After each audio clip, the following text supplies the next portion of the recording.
Great, so very excitingly, I am here talking to a rock star, a linchpin of the Blue Ventures Timor-Leste team, Janicia Silva de Jesus. It's amazing to have an opportunity to talk to you because you're normally on the other side of the cameras. Yes. You have a massive job. You lead on communications for Blue Ventures Timor-Leste, Yes. which is unusual for other countries, most other countries in Blue Ventures, because we do a lot of delivery work here. We ourselves are working directly with communities. We have one partner, but like in Madagascar, there's an awful lot going on, a lot of content.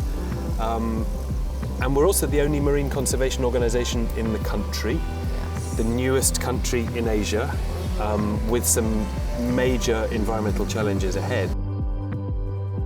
Because Blue Ventures does direct programming with communities in this country, we have a bigger visibility here than we do in a lot of other countries, perhaps like Madagascar. And you maintain a lot of social media channels. What's that like? How's that going? How are we able to build online awareness with communities that we can't perhaps access through our own programming? Yeah. I think the first thing I would like to say is Blue Ventures is a tool. So we're not promoting Blue Ventures, we're promoting our programs. We're promoting the initiatives of the communities. So with my communications or what we want to do with Blue Ventures, we're not trying to promote who Blue Ventures is. We're trying to promote what the communities are doing and how we are facilitating, how we are providing support to them. So that is essentially what we're going for in communications. So how do we go about human-centered storytelling, which is something we prioritize a lot in Blue Ventures? So giving appropriate and dignified, in a dignified way, and enabling communities to have that voice, so that we can connect more deeply with their lived experience than we can perhaps through data or science or facts. And we've seen so much of that coming out of your work in Timor-Leste. The first thing is, one of the challenges for the resource users, our communities, to speak up. I think it's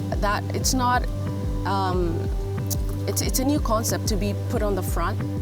To speak up about the issues. It's usually the government, the leaders, they speak up about the problems, and I think the traditional way to tell your story is we talk to a local leader, and the local leader will pass on your concerns and things like that. And so with Blue Ventures, and why I really wanted to join Blue Ventures is one of our main core values, which is putting communities first. So the communities in the front. And so the challenge is they're not used to that yet. But I think it's so important, it's so essential if we want to talk about resolving the issues of the ocean. The urgency of the issues here, it can only be resolved with the communities. With that being said, we have tools like participatory video, where we're giving the camera to them, we're giving the storyline to them. They will lead the story, they will lead how they want to tell their story.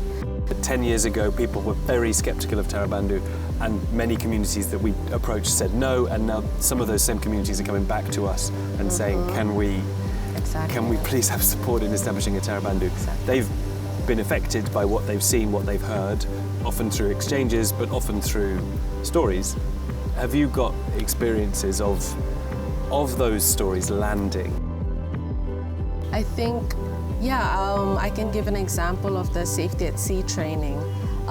It was amazing because it was a training about how to save a life, and surprisingly a lot of fishers don't know the basic first aid responses and things like that. But from that simple training, they were exposed to the Tarabandu, the LMMA of Atauro, and the communities nearby that were against the Tarabandu. They were also part of the training, and they saw the Tarabandu and they realized, oh my God, if I had made the decision. If I wasn't against it years ago when I was given the opportunity, I'd have bigger fish. I would have bigger fish.